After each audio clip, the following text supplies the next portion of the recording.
నమస్తే, welcome to film Nagar. ఇప్పుడు థియేటర్లో 4 సినిమాలు ఆడుతున్నాయి. ఆ సినిమాలు ముఖ్యంగా బైకర్, డెకాయిట్, ఎల్ఐకే, రాకాస. ఇందులో ఒక్క సినిమాకి ఒక ప్రత్యేకత ఉంది. ముఖ్యంగా బైకర్ సినిమా చూసుకుంటే అందులో రాజశేఖర్ నటించారు. రాజశేఖర్ సెకండ్ ఇన్నింగ్స్ స్టార్ట్ చేశారా? ఈ సినిమాలో ఆయన పాత్ర ఎంతవరకు బాగా సక్సెస్ అయ్యింది అనే దాని మీద రాజశేఖర్ మీడియాతో మాట్లాడుతున్నారు. సో ఆ మీడియాతో మాట్లాడే ముచ్చట్లు ఇప్పుడు మనం చూద్దాం. Sir, congratulation sir biker success గురించి. Thank you sir, thank you very much. Sunil ఇప్పుడు మీరు బుల్లెట్ సునీల్. ఇప్పుడు ఈ కంబ్యాక్ మీకు ఒక ఎనర్జీ బూస్టర్ ఖచ్చితంగా. Heavy booster and heavy responsibility కూడా ఇచ్చారు. ఇంకా మంచి సినిమాలు చేయాలని. అవును, ఈ బైకర్ మంచి సినిమానే చేశాము కానీ అది టైం తీసుకున్నాము. ఆ కష్టం ఫలించింది. I was taking care of that character from the beginning. దీన్ని ఇలా ఉండాలి అని అనుకుని చేశాను. దాని రిజల్ట్ ఇప్పుడు మీరందరూ ఇస్తున్నారు, చూపిస్తున్నారు. Really I'm very happy. Further గా మీరు సెలెక్ట్ చేసుకునే క్యారెక్టర్స్ ఎలా ఉండబోతున్నాయి? ఎలాంటి డైరెక్టర్స్ మిమ్మల్ని అప్రోచ్ అవుతున్నారు? ఇప్పుడు అప్రోచ్ అయిన వాళ్ళు ఇంకా సబ్జెక్ట్ చెప్పలేదు. 2-3 మంచి సినిమా టేస్ట్ ఉన్న వాళ్ళు అప్రోచ్ అయ్యారు. సో ఇంకా సబ్జెక్ట్ మాట్లాడుకుని నెక్స్ట్ ప్రొసీడింగ్స్ ఉంటాయి. కానీ ఇప్పుడు నేను సినిమా చేస్తున్నాను, 2 సినిమాలు చేస్తున్నా. ఒకటి మగాడు అని మన పవన్ సాధినేని డైరెక్షన్లో. ఓకే, అది నెక్స్ట్ రిలీజ్ కాబోతుంది కాబట్టి దాని ముందు ఇంకో సినిమా చేస్తున్నాను. ఇంకా టైటిల్ అనుకోలేదు. డైరెక్టర్ పేరు చెప్పచ్చండి? డైరెక్టర్ మన ఐవి శశి గారి అబ్బాయి అని శశి. అది మలయాళం. అవును, చాలా థ్రిల్లర్స్. వాళ్ళ ఫాదర్ తో నేను మంచివారు మావారు చేశాను ఆయన వాళ్ళ ఫాదర్ తో. ఇప్పుడు అబ్బాయితో ఈ సినిమా చేస్తున్నాను. ఇంకా టైటిల్ అనుకోలేదు. ఆ సినిమాలోనే నాకు యాక్సిడెంట్ అయ్యింది. సో అందువల్ల తప్పకుండా హిట్ వస్తుంది. కష్టం కూడా వచ్చింది కాబట్టి. ఓకే సార్, ఇలాగ మీరు ఇంకొక డికేడ్ రాబోయే ఒక 10 years పాటు సూపర్ సక్సెస్ఫుల్ గా చాలా వైవిధ్యభరితమైన క్యారెక్టర్స్, డిఫరెంట్ క్యారెక్టర్స్ చేయాలని విష్ చేస్తున్నాం మా అందరి తరఫున, ఫిలిం క్రిటిక్స్ తరఫున. Congratulation sir. Thank you. మీతో ఇంటర్వ్యూ చేసిన డేస్ అంతా నాకు వస్తూ ఉండింది. Great days and we enjoyed greatly. ఒక విలన్ గా రీ ఎంట్రీ ఇస్తారని చెప్పి వార్తలు వచ్చాయి. చూస్తే మీరు ఒక సాఫ్ట్ క్యారెక్టర్ తోటి వచ్చి ఇట్టు కొట్టారు. భవిష్యత్తులో అంటే విలన్ క్యారెక్టర్స్ ఏమైనా వస్తే మీరు చేస్తారు? వస్తే తప్పకుండా చేస్తాను. విలన్ క్యారెక్టర్ వచ్చి చేయడం, బిగినింగ్ కొన్ని క్యారెక్టర్స్ చేయడం చాలా ఈజీ. ఎందుకంటే ఎలా అయినా మనం చేయొచ్చు. ఆ తర్వాత పాత క్యారెక్టర్ పాతగా చేసినట్టు చేయకుండా కొత్తగా ఏం చేయాలని మనం వెతుకుతూ ఉంటాం. కానీ బిగినింగ్ విలన్గా చేయడం మాత్రం ఈజీ. మనం ఏం చేసినా మన మొహం ఎలా పెట్టుకున్నా అన్నీ ఓకేనేస్తారు. హీరోగా చేయాలన్నానే మొహం బాగా పెట్టుకోవాలి, సరిగా ఎక్స్ప్రెషన్ ఇవ్వాలి, చాలా కష్టపడాలి. బట్ విలన్గా లేదు. అంటే పెద్ద హీరోల సినిమాల్లోనే విలన్ గా చేస్తారా, లేదంటే అప్కమింగ్ హీరోల సినిమాల్లో కూడా? సబ్జెక్ట్ సూపర్ ఉంది అనుకోండి, సబ్జెక్ట్ ఆడుతుంది అన్న నమ్మకం వచ్చింది అనుకోండి, అది పెద్ద హీరో అయినా సరే చిన్న హీరో అయినా సరే తప్పకుండా చేస్తాం. Sir sir good evening sir. Good evening. ఈ బైకర్ సినిమా చేస్తున్నప్పుడు మీ పాత జ్ఞాపకం ఏమన్నా మీకు గుర్తుకొచ్చాయి సార్? బైకర్ అంటే బైక్ నడపటం, ఫస్ట్ టైం రేసింగ్, అలాంటి మీ సినిమాలను కూడా యాక్షన్, యాంగ్రీ మ్యాన్ కదా. ఏం గుర్తుకొచ్చింది అడిగారు? ఫాదరా? Bike racing. బైక్ రేసింగ్ కి ఫాదర్ కి సంబంధం లేదు. Old age sir. అదే నాకు నేను బైక్ నడపడం అన్నీ ఎప్పుడు నా బైక్ 3తోనే మినిమం ఉంటుంది. 2తో వెళ్ళింది చాలా తక్కువ. అలా మేము ఫాదర్ అసిస్టెంట్ కమిషనర్గా ఉన్నారని నేను మా ఫ్రెండ్స్ తీసుకున్న ఇది అందులో ఒక ఇది చెప్పాలి, ఇంట్రెస్టింగ్ ఒక ఇన్సిడెంట్ ఏంటంటే, ఈ ముగ్గురు వెళ్తామంటాం కదా, ల్యాంబ్రెట్టా స్కూటర్ 1001 నంబర్. సో దాని ఆయిరత్తిల్ ఒరువన్ అంటారు, 1000లో ఒకడు అన్నట్టు అంటుంటారు నా ఫ్రెండ్స్ అంతా. అందులో వెళ్తున్నాము. ఒక్కొక్కసారి నేను స్కూటర్ ఇలా కూర్చొని ఇక్కడ ఎవరైనా కూర్చోబెట్టుకుంటా. సో ఒకరు ముందు ఒకరు వెనక నేను నడుపుతూ ఉంటా. అలా నేను స్టెర్లింగ్ రోడ్ జంక్షన్ అలా వస్తున్నప్పుడు సార్జెంట్ చూసేసి మమ్మల్ని తరవడం మొదలుపెట్టారు ఆయన బైక్లో. మేము నాకు తెలిసిపోయింది ఇలా తరుగుతున్నారు, మనం ఆగిపోతే బెటరు అని మేము కోట్ కూడా వేసుకున్నాము. Stethoscope, coat, medical college student అంటే అది ఒకటి పెట్టుకుంటాము, ఎందుకంటే మేము చేసే పొరపాట్లకి అవును మమ్మల్ని సేవ్ చేస్తుంది. సో అలా వచ్చేటప్పుడు ఆ సార్జెంట్ మా బైక్లో వచ్చారు. వచ్చిన తర్వాత నేను అయిపోయిన తర్వాత ఆయన వచ్చి ఆపి, అమ్మాయి అందరూ దిగిపోతే రెడ్ షర్ట్ వేసుకున్న ఒక అతన్ని, రా ఎంత పొగరు నీకు, నన్ను చూసారు, నువ్వు వెళ్తున్నావా? సార్ నేను నడపలేదు సార్, ఆయనే నడిపారు సార్. నా దగ్గర అబద్ధాలు ఆడతావా? రెడ్ షర్ట్ వేసుకుని ముందు కూర్చుంది నువ్వే కదా అని ఆయన ముందు కూర్చున్నారు కాబట్టి నేనంతా క్వైట్గా ఉన్నాము. ఎందుకు మనం చెప్పుకోవడం, నేనే కానీ ఆయన ఇలా కూర్చోబెట్టారని చెప్పుకోవడమా ఏంటి? సో చెప్పకుండా వదిలేసాము. సో అలా ఆయన నమ్మకుండా లాస్ట్లో తిట్టి ఆయన అపాలజీ సారీ చెప్పేవారికి నా ఫ్రెండ్ ఎప్పుడూ చెప్తూ ఉంటాడు, కలిసిపోతే నన్ను ఇలా చేసేవారు అని. సో గుర్తు ఇన్సిడెంట్ వచ్చింది.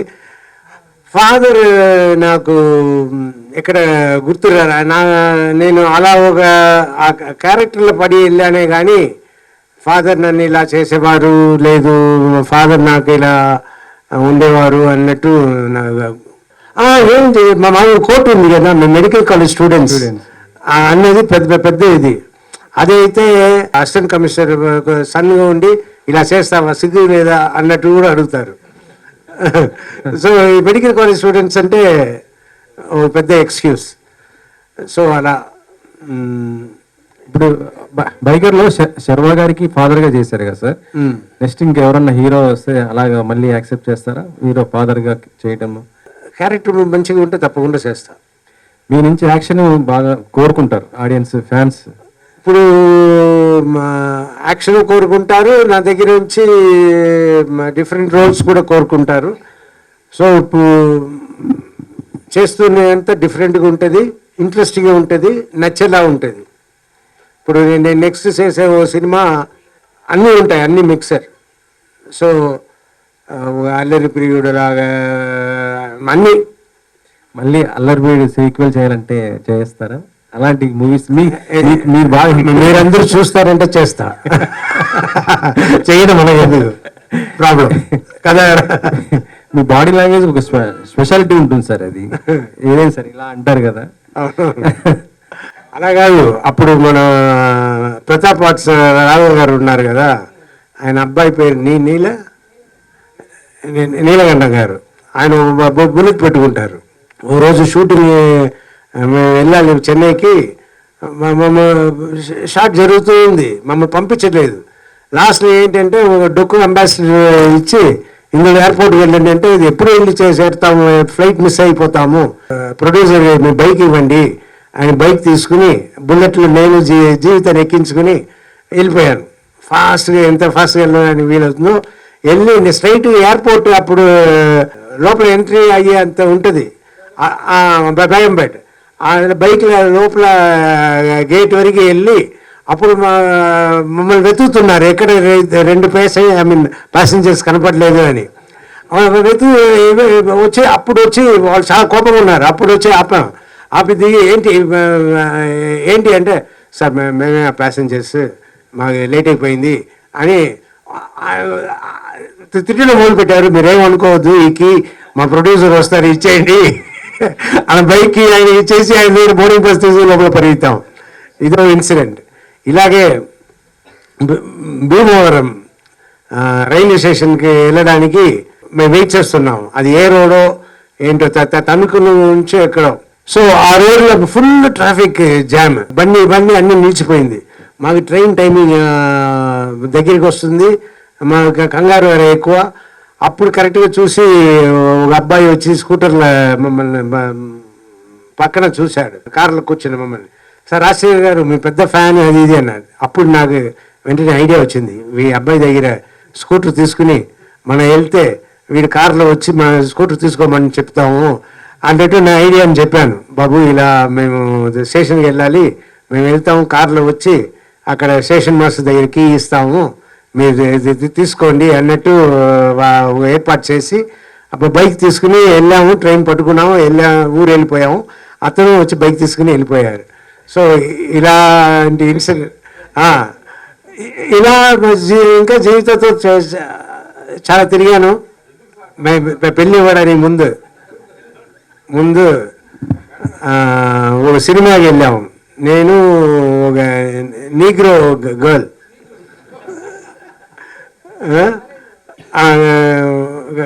కాలేజ్ స్టూడెంట్, ఆ అమ్మాయి నేను సినిమా వెళ్ళాము.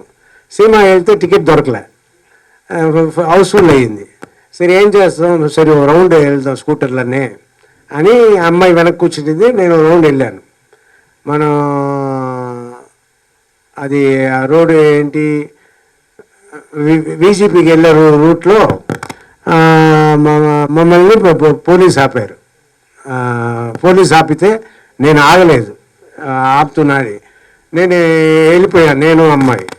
ఇది చూసి ఎస్ఐ, వెనక ఉన్న ఎస్ఐ బైక్ చేసేస్తే నేను ఎస్కేప్ అవ్వాలని అటు ఇటు తిరుగుతున్నా.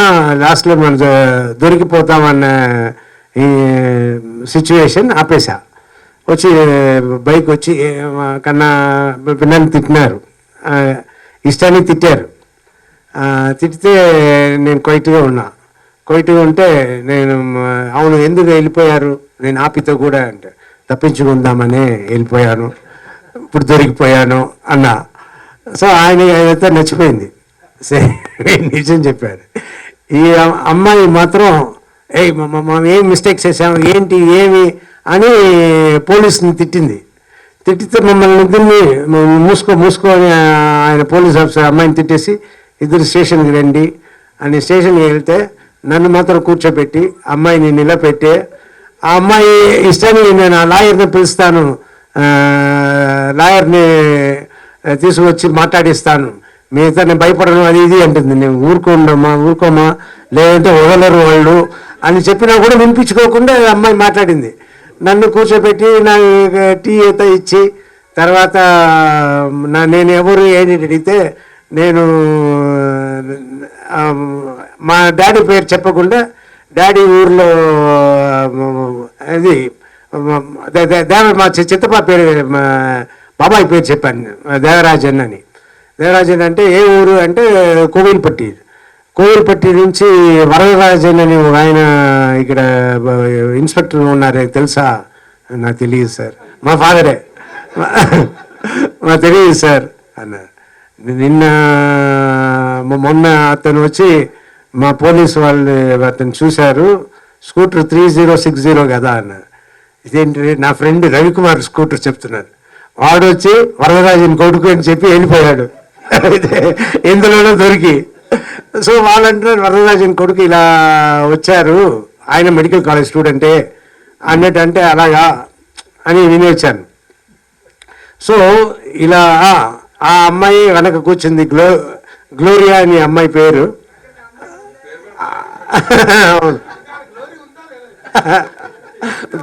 గ్లోరియస్గా ఉంటుంది అని వెళ్ళాను, చాలా జెండాలుగా లెఫ్ట్ అండ్ రైట్ ఇచ్చి నన్ను పంపించేశారు. ఆ అమ్మాయిని లేటు 2 hours నిలబెట్టి పంపించారు తర్వాత. సో ఇలా బ్యాక్ సీట్ డ్రైవింగ్ తెలుసు.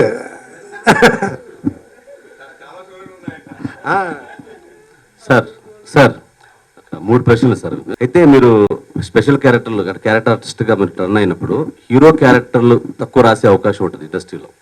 సో ఇటువంటి ప్రమాదం ఉంటుందని మీరు ముందే ఊహించారా? క్యారెక్టర్స్గా సెట్ అవ్వడానికి మెంటల్గా ఫిక్స్ అయ్యారా? లేదు, ఇప్పుడు వచ్చే రోజుల్లో మనం పాతలాగా హీరోయిజం మాత్రం కొంచెం ఉంటే చాలు అని అది ఇప్పుడు సరిపోదు. ఇప్పుడు చేసేదంతా ఒక ఒక ఇన్సిడెంట్ అయినా కూడా కరెక్ట్గా దాన్ని చెప్పాలి, అప్పుడే సక్సెస్ అనేది వస్తుంది. ఇలాంటి సమయంలో వచ్చి మళ్ళీ నేను హీరోగా చెయ్యాలా అని కష్టపడి నేను సబ్జెక్ట్ వెతుక్కుని తిరగడం అనేది మనకి బోరు కొట్టిపోయింది, టైర్డ్ అయిపోయాం. సో ఇంక పైగా మనకి క్యారెక్టర్స్ వస్తే ఈజీగా చేసుకుని మనం ఉండొచ్చు, డిఫరెంట్ క్యారెక్టర్స్ చేయొచ్చు, ఎక్కువ క్యారెక్టర్స్ చేయొచ్చు అన్నది నా ఉద్దేశం. అందులోనే నేను ఇప్పుడు విలన్గాను చేస్తానని చెప్పాను. నేను క్యారెక్టర్ చేస్తే తప్పే ఉంది అని నేను చేస్తాను కూడా. సో రెండో క్వశ్చన్ సార్, యాక్చువల్గా మీ అంకుశం, తర్వాత సింహరాశి, అలప్రియుడు, ఎవడైతే నాకంటే అని చాలా సూపర్ హిట్ సినిమాలు, అంతా రీ రిలీజ్ ట్రెండ్ నడుస్తుంది. మీ సినిమాలు ఏమన్నా రీ రిలీజ్ చేస్తే చేస్తారా? ఇప్పుడు మాట్లాడుతున్నారు మా వాళ్ళు కూడా అలా రీ రిలీజ్ చేయించాలి సార్ మీ సినిమాలు. ఏ సినిమాలు చేస్తారు? చేస్తే మా మార్కెట్లో డిస్ట్రిబ్యూటర్స్ బెటర్గా చెప్తారు, వాళ్ళని అడగాలి. నాకు ఏ సినిమా రిలీజ్ అయినా సంతోషమే. బట్ అల్లరి ప్రియుడు ఒకటి బాగా వెళ్ళడానికి ఛాన్స్ ఉంది, ఎందుకంటే సాంగ్స్ ఉంటాయి, బోర్ కొట్టకుండా. థియేటర్ ఓల్డ్ సినిమాకి వెళ్ళినా కూడా మ్యూజిక్ హెల్ప్ అవుతుంది, మంచి సినిమా కూడా. సో అలాంటి సినిమాలు అయితే బెటర్, అవును, ఎంటర్టైన్మెంట్ ఉండేలా. మూడో ప్రశ్న సార్, మీ ఇంట్లోనే జీవిత గారు, మీరు, మీ పిల్లలందరూ హీరోయిన్లు ఇక చేశారు అంటే మీరంతా ఫ్యామిలీ కలిసి ఏదైనా సినిమా చేసే ప్లాన్ ఉందా ఫ్యూచర్లో? అవును, ఇప్పుడు చెయ్యాలి, మనమే లేట్ చేస్తున్నాము, త్వరగా చెయ్యాలి అని మొన్న కూడా మాట్లాడుకున్నాం. మంచి సబ్జెక్ట్ చేయాలి. బట్ 2-3 డైరెక్టర్ చెప్పారు, మేము తయారు చేసి వస్తాము, మంచి సబ్జెక్ట్ అని చెప్పారు. మేము అనుకుంటున్నాము, ఆ ప్రయత్నంలోనే ఉన్నాం. రాజశేఖర్ గారు, ఇక్కడ 90స్లో మీరు టాప్ 5 హీరోల్లో మీరు ఒకరు. అంటే అప్పుడు మీరు స్టార్డమ్ ఉండేది, చాలా పెద్ద ఎత్తున ఉండేది. అయితే సీన్ కట్ చేస్తే మధ్యలో మీరు పెద్ద సినిమాలు అవకాశాలు మీరు తీసుకోలేదని, అంటే పెద్ద సినిమా ఛాన్స్లు వచ్చినా, కొన్ని మంచి సబ్జెక్టులు ఛాన్స్లు వచ్చినా మీరు తీసుకోలేదని కొంత వార్తలు కూడా వచ్చాయి ఆ మధ్య. తర్వాత ఇప్పుడు సీన్ కట్ చేస్తే మీరు సబ్జెక్టుల కోసం అవకాశాలు వస్తున్నాయి కానీ సబ్జెక్టుల కోసం చూస్తున్నామని చెప్తున్నారు. అయితే మంచి సినిమాలో సబ్జెక్టులు వచ్చి కూడా ఏవేవి వదులుకున్నారు? అయితే మీ అప్పుడు 90స్లో ఉండే స్టార్డమ్ తగ్గడానికి కూడా కారణం ఏంటి అనుకుంటున్నారు? ఎలాంటి పరిస్థితులు మిమ్మల్ని ప్రేరేపించాయి? నాకు ఫస్ట్ 5 years చేసిన పని ఏంటి, నేను అందులో ఉన్నప్పుడు నేను చేసిన పని ఏంటి, ఇప్పుడు నేను చేస్తున్న పని ఏంటి, ఏమీ డిఫరెన్స్ లేదు. అప్పుడు చేస్తున్నదే ఇప్పుడు చేస్తున్నాను. అప్పుడు వచ్చిన సక్సెస్ లాగానే ఇప్పుడు ఈ బైకర్ సక్సెస్ అనేది చాలా పెద్ద సక్సెస్ నా కెరీర్లో. సో అంతేగాని సక్సెస్ లెక్క కానీ ఆ పొజిషన్స్ లెక్క కాదు అని నాకు తెలిసినా కూడా, నేను అలా ఉన్నా కూడా, నేను సక్సెస్లో ఉన్నాను, నేను ఇలా హీరోగా ఇలాగనే బిహేవ్ చేయాలి అని ఎప్పుడు బిహేవ్ చేసింది లేదు. నేను ఇలాగే ఉన్నాను, ఇలాగే సినిమాలు చేస్తున్నా. సో నా మంచి సినిమాలు వస్తే చేస్తాను, అంతే తప్ప నేను పొజిషన్ అన్నట్టు నేను చేయటం లేదు. And I don't believe in this. ఇప్పుడు నాకు సబ్జెక్టే హీరో, ఇప్పుడు కాదు, నేను ఎప్పుడు నేను చెప్పేవాడిని సబ్జెక్టే హీరో. సో ఇప్పుడు సబ్జెక్టే హీరో. సో మంచి సబ్జెక్ట్స్ చేస్తున్నా.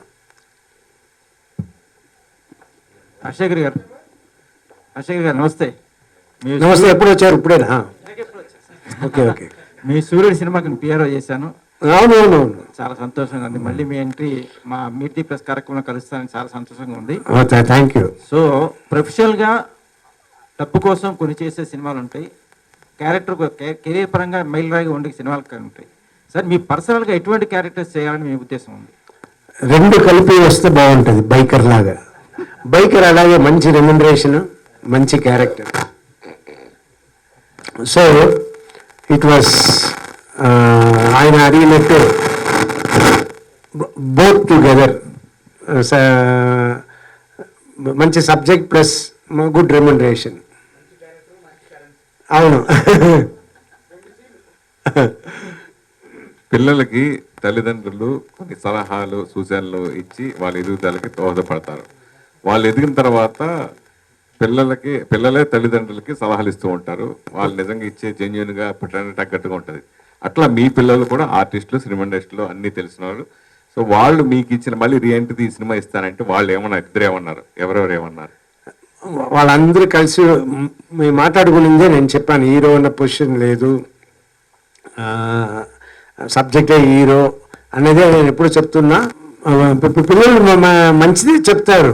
ఇప్పుడు రసగుల్లా అనేది నేను స్వీట్ తినకూడదు అని దానికోసం చెప్తారు. అలా ఈ బైక్ చేసినప్పుడు వాళ్ళనింది, డాడీ మీరు నిర్ణయించుకున్నారు ఏంటి, ఏదైనా చెయ్యాలి. అదే వాళ్ళు చెప్పేది. ఈ బైకర్ విషయంలో వచ్చినప్పుడు వాళ్ళు ఏమన్నారంటే, డాడీ మీరు అనుకున్నారు కదా, సో మీరు చెయ్యండి, పొజిషన్ కాదు, మీరు అనుకున్న మీరు చెప్పినట్టు సక్సెస్సే, సబ్జెక్ట్ ఈస్ ద హీరో అని నాకు చెప్పి నాకు ధైర్యం ఇచ్చి, ఇలా తాత అని పిలిచారు ఇవాళ షూటింగ్లో అని ఇంట్లో వచ్చి చెప్పాను. తాత అని పిలవాల్సిన వాళ్ళే తాత అని పిలవట్లేదు, వాళ్ళని కూడా డాక్టర్ మామ అని పిలిపిస్తా. సో ఇప్పుడు ఇవాళ వచ్చి తాత అని చెప్పాడు, ఇంకా రేపు సినిమాలంతా నేను తాత అని వస్తుంది అన్నట్టు పిల్లలకి అన్నా. పిల్లలు నవ్వుకున్నారు, ఏం చేసేది అంతే కదా అన్నట్టు. పిల్లలు వాళ్ళ విషయం, వాళ్ళ సబ్జెక్ట్, వాళ్ళు సినిమాలు చేస్తున్నారు, వాళ్ళు చేసేది మాకు సంబంధం లేదు. వాళ్ళుగా సబ్జెక్ట్ వింటారు, వాళ్ళుగా ఓకే చేస్తారు, వాళ్ళుగా చేస్తున్నారు అండ్ మంచి పేరు సంపాదిస్తున్నారు. సో నా మంచి అడ్వైస్, సపోర్ట్ అన్నీ నా పిల్లలే ఇస్తున్నారు. Very good. రాజశేఖర్ గారు, ఇప్పుడు మీరు you have come back with biker. పిల్లలు కూడా బిజీగా ఉన్నారు. జీవిత గారు she is an actor and director. ఆవిడ కమ్బ్యాక్ గురించి మీ అభిప్రాయం ఏంటి? ఆమె కమ్బ్యాక్ ఉంటుందా? యాజ్ అన్ యాక్ట్రెస్ గా చాలా మంచి వాక్యూమ్ ఉంది ఈ రోజున. ఒక మదర్ క్యారెక్టర్స్ కానీ కొంచెం డిఫరెంట్ అలా చేయడానికి చాలా మంది అడుగుతున్నారు. బట్ ఏంటంటే జీవితం లేకపోతే మాకు పని అవ్వదు. జీవితం లేకపోతే జీవితం లేదు. అవును, జీవితం. మా ముగ్గురిని చూసుకోవడం ఆవిడే. ఆవిడ లేకుండా ఎక్కడైనా వెళ్ళిపోతే అంత సఫరర్స్ మేమంతా. సో అందువల్ల మేము పంపించడం లేదు. పాలిటిక్స్ కూడా అదే. పాలిటిక్స్ వెళ్తే మేమంతా అవును చాలా పెద్ద ఇది అయిపోతుంది అని మా పిల్లలు మేము కలిసి తీసుకున్న నిర్ణయం. మీ స్వార్థం కోసం ఒక నటీమణిని, ఒక ఆర్టిస్ట్ ని తొక్కేస్తున్నారు మీరు. కథ అలాగే అలాగో లేదు, అందరి దగ్గర నుంచి కాపాడుతున్నామేమో కదా. సో ఆవిడ యాక్ట్ చేసి అందరు బాధపడకూడదు అని ఆపేస్తున్నానేమో. సార్, ఇప్పుడు గతంలో జరిగిన వివాదాలు, గొడవలు, ఆ అపోహలు అవన్నీ పక్కన పెడితే చిరంజీవి గారి సినిమాలో ఆఫర్ వస్తే ఏం చేస్తారు మీరు? చేస్తా, తప్పకుండా. అంతే. అలాగే మీ పిల్లలు వరుసగా బిజీగా చేస్తున్నారు, వాళ్ళ సినిమాలో విలన్గా అవకాశం వస్తే? చేస్తా. మంచి క్యారెక్టర్ వస్తే చేస్తాను, మరి చేయకుండా దేనికి. కానీ నాకు డౌట్, విలన్గా చేస్తే తర్వాత చూసే వాళ్ళందరూ ఏ మాట అంటారంటే, మీరు సినిమా చేయండి, విలన్గా చేయొద్దు అన్నట్టు అంటారో ఏంటో. ఎందుకంటే తలంబరాలు అప్పుడు అనేవారు. సో ఇప్పుడు మీ కంబ్యాక్, మేము చాలా హ్యాపీ, చాలా సినిమాలు చేయండి అని జనాలు చెప్పేటప్పుడు ఒకటి విలన్గా చేస్తే అప్పుడు తెలిసిపోతుంది కదా ఏంటి రిజల్ట్ అని. అంటే సార్ అప్పుడు అది తక్కువ. అవునవును, అప్పుడు బాగా వీరు సింగ్లో ఉన్నారు, బాగా ట్రెండ్ మారింది కదా ఇప్పుడు. సార్ మెయిన్ అంటే మీరు తెలియకుండా ఎన్నో సేవా కార్యక్రమాలు, మీరు కానీ జీవిత గారు కానీ కొన్ని మహాశిష్యు ద్వారా మీరు జనరల్ సెక్రటరీగా ఉన్నప్పుడు కానీ ఎన్నో సేవా కార్యక్రమం చేశారు. తెలిసి చాలా చేసి తెలియకుండా చాలా చేశారు, మేము కళ్ళ ఎదురుకుండా చూసే సందర్భం. అవన్నీ మీకు ఈ రోజు కాపాడాయి అంటే అని అడిగితే మీరు ఏం చెప్తారు? మీరు చేసిన మంచి ధర్మం పనులే. తలై కాக்கும், ధర్మం తలై కాக்கும் అంటే తలనే కాపాడుతుంది. నువ్వు చేసే ధర్మం నీ తలని కాపాడుతుంది అన్నట్టు తమిళ్లో సేయింగ్ ఉంది. సో తప్పకుండా ధర్మం ఎప్పుడు మనం చేసే మంచి కార్యక్రమం మనల్ని కాపాడుతుంది, మనకి మంచి చేస్తుంది, అందులో డౌటే లేదు. రాజకీయాల ప్రస్తావనకు వస్తే మీకు ఒక రాజకీయంగా కూడా ఒక జర్నీ ఉంది మీకు. అవును. ఇప్పుడు what is your present position? ఏ రాజకీయ పార్టీలో ఉన్నారు? మీరు ఏ పార్టీలో ఉన్నారని జనం కన్ఫ్యూజన్లో ఉన్నారు, మీరు కూడా కన్ఫ్యూజన్లో ఉన్నారా? ఎందులో ఉన్నారు? నేను కన్ఫ్యూషన్లో లేదు, కానీ పాలిటిక్స్ వెళ్తే అది పెద్ద పని. మేము వెళ్ళినప్పుడు అంతా మా పాకెట్ నుంచి డబ్బులు పెట్టామే, కానీ మాకు ఒక రూపాయి ఎప్పుడు వచ్చింది లేదు పాలిటిక్స్ నుంచి. సో ఖర్చులే ఎక్కువ. సో అలాంటి పాలిటిక్స్కి వెళ్ళి కష్టపడి పని చేయాలంటే పెద్ద పని. ఈ సినిమా పెట్టుకుని చేయలేము. ఒకటి సినిమా చేయాలి, లేదు అది చేయాలి. అది పెట్టుకుని ఇది చేసామనుకోండి, మన డేట్స్ అన్నీ ప్రాబ్లం వస్తుంది, మనం సరిగ్గా చేయలేము. అది వద్దు అన్నది మేము అనుకున్న విషయం. నేను ఇష్టపడిందే అండి అన్నీ. ఆవిడ ఊరికే నాకు డైరెక్షన్ అంటే ఇష్టం. సో శేషు సినిమా ఎవరు మంచి డైరెక్టర్ దొరకలే. నేను సరే జీవిత నువ్వే డైరెక్టర్, ఎందుకంటే జీవితగా టాలెంట్ ఉంది, మంచి సబ్జెక్ట్స్. మగాడు ఇంట్రొడక్షన్ సీన్ చేయాల్సింది డైరెక్టర్ మా మధు గారు ఫ్లైట్ మిస్ చేశారు, కానీ మాకు అక్కడ నేవీ వెసల్ మాకు పర్మిషన్ అప్పుడే. సో అదంతా జీవిత అక్కడ పెట్టి జీవితాన్ని చేశారు, మా మగాడు ఓపెనింగ్ సీన్ అంతా. సో అందులో నా అంటే నా నమ్మకం, అందువల్ల ఇది చేపించాను. జీవిత అంటే పాలిటిక్స్ ఇష్టం లేదు, నాకే ఇష్టం. నా ఇష్టం కొద్దీ కూడా తీసుకెళ్తా కదా, నాకంటే బెటర్గా మాట్లాడుతుంది. బెటర్గా మాట్లాడుతుంది అన్నదాని అంటే నేను చెత్తగా మాట్లాడతా, పక్కన ఎవరు ఉంటా మంచి పేరు వస్తుంది. అలా మంచి పేరు వచ్చింది జీవితకి. వచ్చి నిజం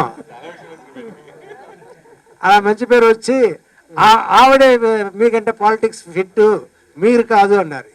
ఇది సో మీ గొయ్యి మీరే తవ్వుకున్నారు.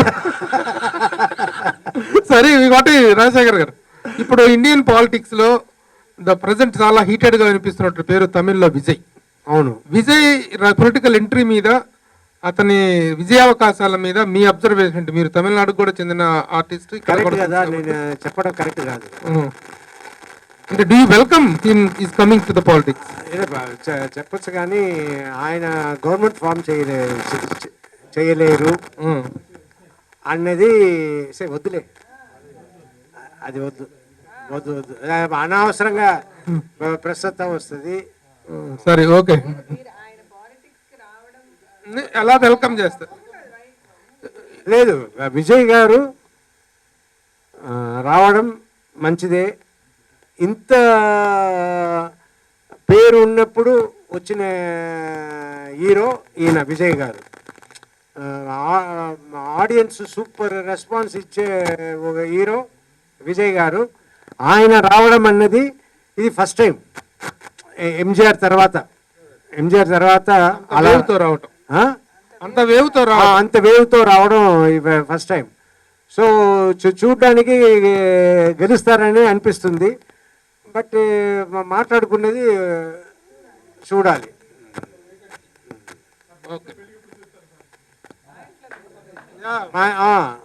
కరెక్ట్. అది నేను కొంచెం టెన్షన్ అయ్యి కొన్ని రోజులుగా జీవితాన్ని అడుగుతున్నాను, మన పిల్లల పెళ్ళి ఏంటి జీవిత, ఎప్పుడు ఎలాగా అనేది నేను అడుగుతున్నా.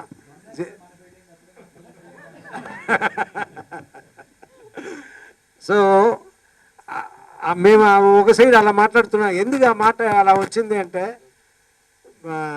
చాలామంది వచ్చి అడగడం, శివాని నచ్చింది, శివాత్మిక నచ్చింది, మీరు పెళ్ళి చేయడానికి ఇష్టమా అని సంబంధాలు రావడం మొదలైంది.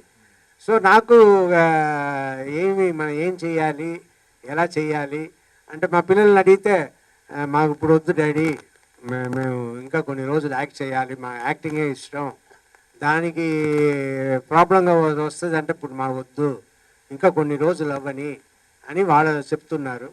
చూద్దాం. అంటే మీరు చూసిన సంబంధాలు చేసుకో నాలాంటి హీరోనా? లేదు, వాళ్ళు మంచి మంచి సంబంధాలు అడుగుతున్నారు, కానీ వాళ్ళు ఒప్పుకున్నప్పుడు మనం చేద్దాం. మీరు చూసిన సంబంధాలు చేసుకుంటారు అనుకుంటారా? అలాగే ఉన్నారు వాళ్ళు, మంచిదే కదా.